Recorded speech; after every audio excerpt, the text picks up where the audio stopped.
खुदा के वास्ते मत बिगाड़ो। अब औरंगाबाद शहर में एक ही नाम चलने वाला है और एक ही निशान चलने वाला है। उलमा इकराम का हम बिल्कुल इरादा को एहतराम करते हैं। उलमा इकराम ने जो हमें हिदायत दी हम उस पर अमल करने वाले हैं। और डॉक्टर अब्दुल गफ्फार कादरी साहब आपसे मुखातबत फरमाएं। स्टेज पे तशरीफ फरमा मोहतरम नसीम सिद्दीकी साहब, हमारे दो भाई जो बहुत कुव्वत के साथ हमारे साथ खड़े हैं, मोहतरम हबीब कुरैशी साहब, करीम कुरैशी साहब, मुन्ना भाई, हमारे हारिस करीम साहब, समाजवादी के लोग भाई, मैसर भाई, इस बस्ती की बड़ी शख्सियत खादर शाह साहब, हमारे नौजवान दोस्त जिन्होंने इस प्रोग्राम को कामयाब करने की कोशिश की, मोहतरम असलम पठान साहब, बब्बू कुरैशी साहब, हमारे यूनुस आर्किटेक्ट साहब, बरकत भाई, हमीद भाई, हमारे चिंटू भाई, हमारे तमाम साथी, इमरान भाई, मोहम्मद खान, अकबर बिजारी साहब, इमरान भाई, बब्बू भाई, सामने बैठे हुए मेरे नौजवान साथियों, बुजुर्गों,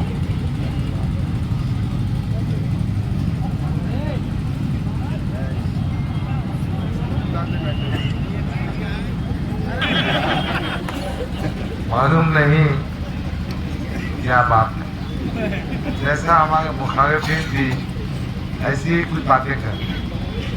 देखिए यहाँ पर स्टेज सजा था,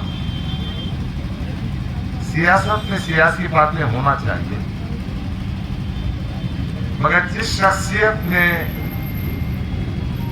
जो बातें की है उससे उनकी हैसियत का अंदाजा होता है।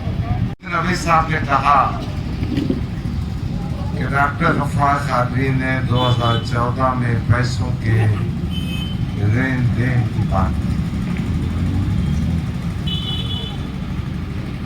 आज 2024 में उनको याद आया कि गफ्फार कादरी इतना खराब आदमी है जो सियासत में लेन देन की बात करता है। मेरा सिर्फ एक ही कहना है, असद साहब आप तो देश की क़ियादत करने निकले हैं, आप तो उम्मत मुस्लिमा के अपने आप को नेता कहते हैं, फिर क्यों झक मारने के गफ्फार कादरी को 10 साल पार्टी में रखा?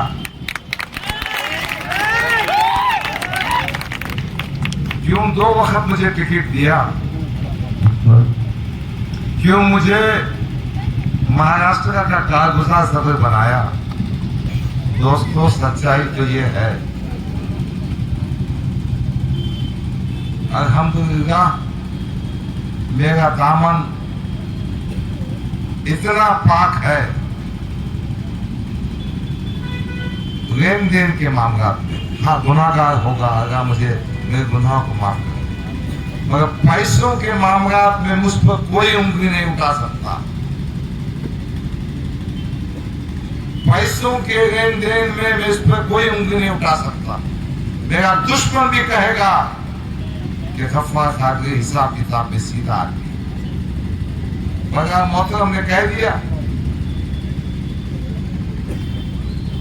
भूखलाहट है ना, बहुत परेशानी है। सवाल का जवाब ये देना चाहिए था, क्या गफ्फार कादरी का इस हल्के असेंबली में उम्मीदवार बनने का हक था या नहीं था? क्या गफ्फार कादरी पे मैंने खत लिखा था उनको, खत बड़ा तफसीली था। उस खत पे मैंने लिखा था कि मोहतरम सदर साहब मेरी उम्र 67 साल हो चुकी है, शायद ये इलेक्शन मेरी जिंदगी का आखिरी इलेक्शन होगा। सदर साहब ने उस वक्त तो कोई जवाब नहीं दिया, मगर परसों 2 दिन पहले यहाँ की स्टेज से कह रहे थे कि उम्र 70 साल की हो गई है, अल्लाह अल्लाह करिए। मिस्टर असदुद्दीन अवैसी, काश तुम ये मेरे सामने कहे होते, मैं भी आपको जवाब दिया होता। मेरा मानना है कि एक मोमिन जो अल्लाह को मानता है, अल्लाह का बंदा है, वो पैदा होने से लेके मरते दम तक अपना काम अंजाम देता। समाजी खिदमत भी, सियासी मैदान में मेहनतगिरी से काम करना भी, सियासत में मुसलमानों की ईमानदाराना खिदमत करना, अवाम की खिदमत करना भी अल्लाह अल्लाह करने के बराबर है। अरे टोपी पहन के, शेरवानी पहन के ऐसे भामटे बाता मत करो ना भाई, बहुत हो गया। वो जो उनका बच्चा है ना, वो तो उसके खत्म आगे। विराटपुर के स्टेज से उन्होंने कहा, डॉक्टर का दामाद हाथ पकड़ पकड़ कर पेशेंट से कह रहा था 2024 के पार्लियामेंट इंतखाबात में, अरे आदमी के बच्चे तेरे बाप की जागीर है क्या? मेरा दामाद मेरी बात क्यों सुनेगा? वो एमजीएम में प्रोफेसर ऑफ मेडिसिन है। डॉक्टर उमर खादिर की बात कर रहा हूं, वो हेड ऑफ डिपार्टमेंट है।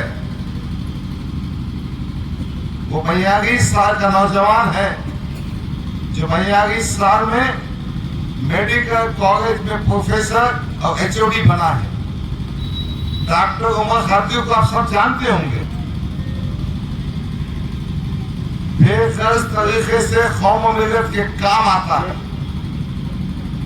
और इम्तियाज जलील, अगर तेरी याददाश्त कमजोर होगी तो वो याद दिलाना चाहता हूं, जब ताज विमानता होटल में बैठे थे, मैंने असद साहब से कहा था इसकी हरकतें तो ऐसी है कि मैं मेरे दामाद को कन्विंस नहीं कर सकता, स्टेज पे क्या भाषण करूं मैं।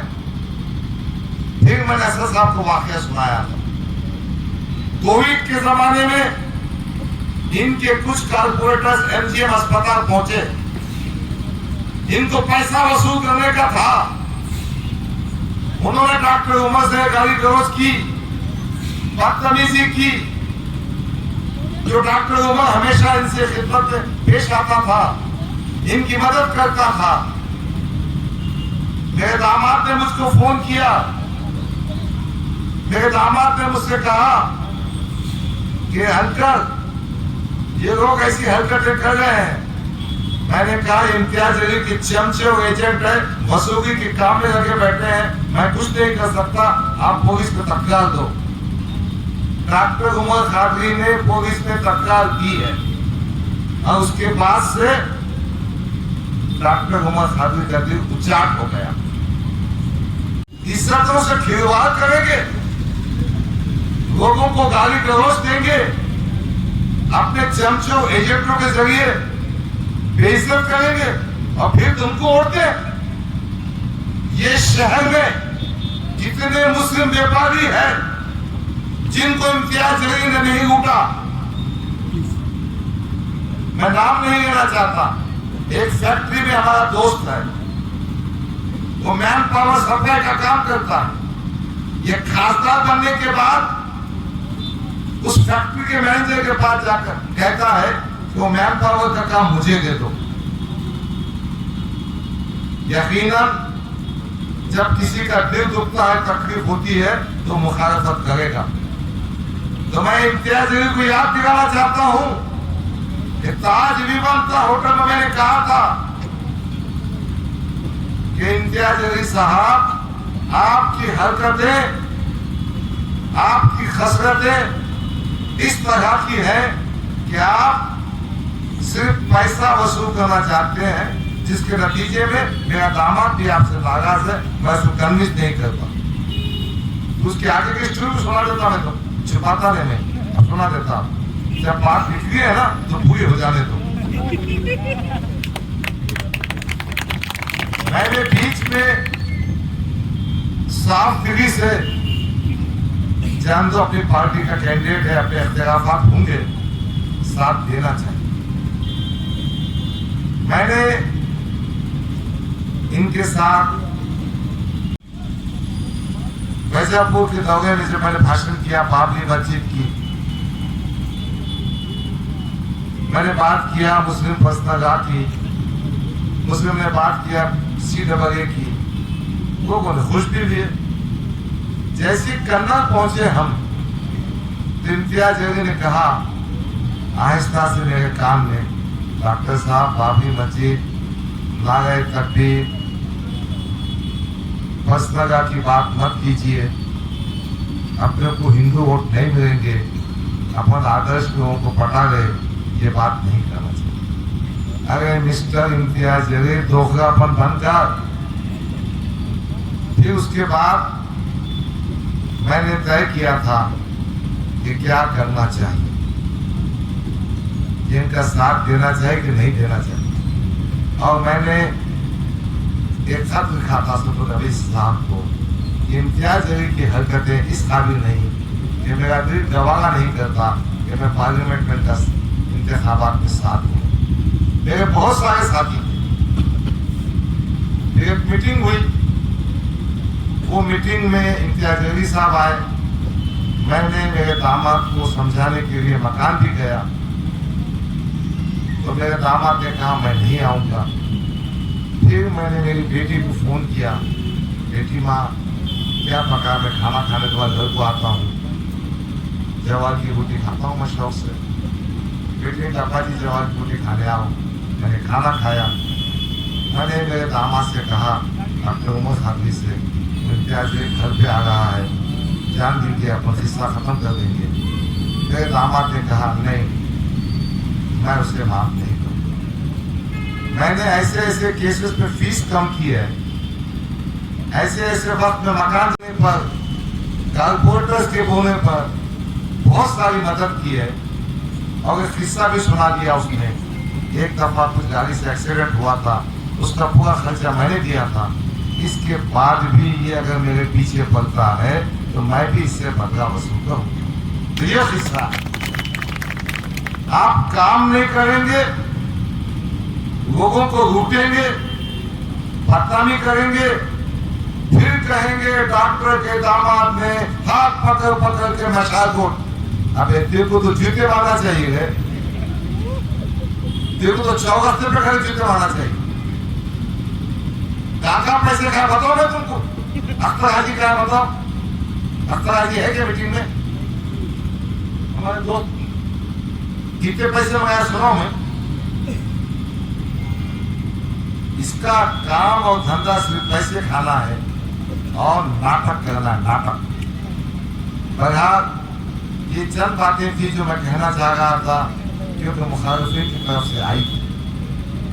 अब मैं असल मौजूद की तरफ आना चाहता हूँ। अजीज़ान इकराम, किस्सा ये है कि ताईदी बयान के बाद इनके जमीन के नीचे की जो है ना सड़क के जमीन, ये अब तो आ गई है। अब इस बोखलाहट में ऐसी वैसी बातें कर रहे हैं। मोहब्बत में है मुझसे, उसको नहीं बख्श कर तो देखो भी नहीं बख्शी नहीं दे। देखो मकान वापिस जाने का है भाई, और मुझे भी मकान वापिस जाने का, और भाइयों को भी जाने का। तो मौलाना सज्जाद नोमानी साहब ने जो तायीद की है, हम उसके लिए शुक्रगुजार हैं। यही सज्जाद नोमानी साहब ने पार्लियामेंट के इंतखाबात में एक छोटा सा audio clip Khizar Patel advocate और सज्जाद नोमानी की बातचीत का था। वो ऑडियो क्लिप क्या था मालूम? उन्होंने कहा यहाँ ऐसी ऐसी हालात है, तो मौलाना ने सिर्फ एक सेंटेंस यहाँ कहा, अगर इम्तियाज जैसे चुन कर आते हैं तो यकीनन हमने उनकी मदद करना चाहिए। ऐसा कोई तायीदी लेटर नहीं था, न तायीदी बयान था। क्या वायरल किया उसको कि मौलाना सज्जाद नोमानी की ताई और बेटे, अब सज्जाद नोमानी ने तुम्हारी तारीफ नहीं किया तो तुम्हारे जो छोटे मोटे चर्चे हैं ना, वो मौलाना के खिलाफ वीडियो डालते, हम नहीं मानते। अरे मत मानना, फिर कौन मानोगा? क्योंकि तो उलमा का एहतराम नहीं करता ना। अबे तू नहीं माना तो झक माराना, मेरे को बेइज्जती करा उलमा की तू। बहरहाल मेरे भाई ने बहुत वजाहत से उस बात को कहा है। मैं एक ही बात कहना चाहता हूं, जब कोई फैसला उलमाए दीन का, बड़े आलम दीन का इनके हक में आता है तो वो उलमा का एहतराम करते हैं, और जब कोई फैसला इनके हक में नहीं आता है तो ये लाजेबा, ओछी, घटिया, गंदी हरकतों में आते हैं। तो आपने इनको समझना चाहिए। जो वारिस अंबिया को ओछी गंदी जबान में गालियां देती है, उनको सियासी तौर पर दफन करना चाहिए। मैं इस मजबूरी से कहना चाहता हूं, आपके दिल को जो ठेस पहुंची है, ये ठेस, ये आपको जो तकलीफ पहुंची है, ये ठेस आप 20 चाहिए, जमीन पर चलने वाली साइकिल ही हमें चाहिए। 20 तारीख के दिन एक ही नाम, एक ही निशान, डॉक्टर गफ्फार कादरी और साइकिल का निशान। आप लोग जाइए, फजर की नमाज पढ़ के आप जाइए और भारी अक्सरियत से हमारे उम्मीदवार डॉक्टर गफ्फार कादरी को साहब को चुन के दीजिए। देखिए आज ये हो रहा है कि बीजेपी वाले कुछ भी कहते रहे हैं, जैसा कहा उन्होंने, बटोंगे तो कटोंगे। मैं एक बात कहूंगा, ना बटेंगे ना कटेंगे। पिछले 10 साल डॉक्टर साहब के साथ ये अज़्म लेते हैं कि इंशाअल्लाह ताला डॉक्टर साहब आप 23 तारीख को असेंबली में जा रहे हैं, और डॉक्टर साहब जाके सबसे पहले नारेगांव के आवाम का मसला उठाइए। यहाँ के तन रस्ते, यहाँ के जो नालों में पानी जो ओवरफ्लो हो जाता है उसका मसला उठाएंगे इंशाअल्लाह ताला। नलों में पानी नहीं आ रहा उसका मसला उठाएंगे इंशाअल्लाह ताला। मैं आखिर में एक शेर के साथ आपसे रुखसत दूंगा। दिशाएं बहुत है, हवाएं बहुत है, दिशाएं बहुत है, हवाएं बहुत है। ये एक चिराग आंधियों में जल रहा। फिर डॉक्टर साहब को साजिश का निशाना बनाया गया और एक ऐसा इंसान मुसल्लत कर दिया गया डॉक्टर साहब के ऊपर। आप लोग बाखूबी जानते हो औरंगाबाद में आज क्या चल रहा है। औरंगाबाद की हकीकत आप लोगों के सामने है। आज आपके सामने इत्तिहाद के नारे तो लगाए जा रहे हैं, आज बड़े बड़े मंच लगाए जा रहे हैं। आप लोगों ने सुना भी है कि आज हमारे सदर साहब आपके बीच में आकर ये तो कह रहे हैं कि मुसलमानों सुनो, तुम्हारे मुस्तकबिल की लड़ाई लड़ने आया हूं। मुसलमानों सुनो, मैं जिस नुमाइंदे को लेकर आया हूं ये तुम्हारे हक और इंसाफ की बात करेगा, ये तुम्हारे मुस्तकबिल की बात करेगा। अरे अगर उनके अंदर इंसानियत है तो आप लोगों को सवाल करना चाहिए कि सदर साहब 10 साल औरंगाबाद की आवाम ने सियासत की कुर्सी दी, सेंट्रल की आवाम ने 5 साल उसको चुन कर लेकर गए। 5 साल में जिसने एक स्कूल नहीं बनाया, जिसने एक अस्पताल नहीं बनाया, जिसने मुस्तकबिल की लड़ाई नहीं लड़ी, 5 साल बाद फिर आवाम ने खासदार के इलेक्शन में बीजेपी को रोकने के लिए, और मैं तो कहता हूं कि हमारी आवाम ने तो दिया ही दिया साथ, लेकिन डॉक्टर साहब की जो मेहनत थी, डॉक्टर साहब बीजेपी को रोकने के लिए प्रकाश अम्बेडकर साहब से मुआहदा किया और दलित और मुस्लिम का एक इत्तेहाद औरंगाबाद में लेकर आए, और उसका नतीजा यह था कि 40 साल बाद एक मुस्लिम क़यादत और एक मुस्लिम लीडर आपके बीच में खासदार बनकर पार्लियामेंट में जाता है। लेकिन जरा सोचिए, आप जरा सोचिए कि 5 साल इख्तियार की कुर्सी पर बैठकर, 5 साल खासदार रहकर, मैं जानता हूं कि मैं दिल्ली से आया हूं आपके बीच में, मैं जानता हूं कि एक एमएलए के पास क्या ताकत होती है, एक खासदार के पास क्या ताकत होती है। खासदार रहने के बाद भी انہوں نے آپ کے حق میں فیصلہ نہیں لیا، ہمارے بچوں کے مستقبل کی لڑائی نہیں لڑی، کوئی ایسا کام نہیں کیا۔ اگر ان کے اندر غیرت زندہ ہوتی تو آپ لوگ جانتے ہو وہ ایسا کام کر کے جاتے کہ آنے والی نسلیں یہ بولتی کہ ہم نے ایک واحد شخص کو، ایک مسلم قیادت کو، ایک مسلم لیڈر کو پارلیمنٹ میں بھیجا تھا۔ کی لڑائی لڑنے آیا ہوں میں، تمہیں انصاف دلانے آیا ہوں۔ انہوں نے کہا کہ محمد الرحمان کمیٹی کو اٹھا کر دیکھو، کنڈو کمیشن کمیٹی کو اٹھا کر دیکھو، بھوپال کمیشن کمیٹی کو اٹھا کر دیکھو۔ تمام کمیٹیوں کا حوالہ دیتے ہوئے انہوں نے کہا کہ آج ہندوستان کے مسلمان دلتوں سے بھی بدتر زندگی جی رہے ہیں، اور میں یہی سوچ کر تمہیں یہ پیغام دے رہا ہوں کہ اپنے جوش کے ساتھ ہوش کو پیدا کرو اور اپنا سیاسی لیڈر چنو، اپنے سیاسی لیڈر کو ایوان میں بھیجو، وہ تمہارے لیے کام کرے گا۔ اگر مجلس کا جو نمائندہ جیت کر جائے گا، اگر عوام کے لیے کام نہیں کرے گا، اگر اسکول نہیں بنائے گا، اسپتال نہیں بنائے گا، اگر مجلس کو بیچے گا، تو میں اس کا گریبان پکڑ کر روڈوں پر گھسیٹوں گا۔ تو کہ ہمارے خلاف میں ساری پارٹیاں ایک طرف ہو چکی۔ ڈاکٹر غفار قادری صاحب کو جب دیکھا، ان کا جو پبلک میں، ان کا جو عوام میں محبت اور ان کی محبت، اس کا منچ ہو، ہر منچ پہ صرف کسی کی برائی کی جا رہی ہے تو وہ ہمارے کینڈیڈیٹ کی۔ ایسا کیوں ہو رہا ہے؟ آپ سمجھیے مقبولیت کو، کیونکہ بی جے پی کو بھی ڈر ہے۔ خدا حافظ، جے سماجواد، جے ہند۔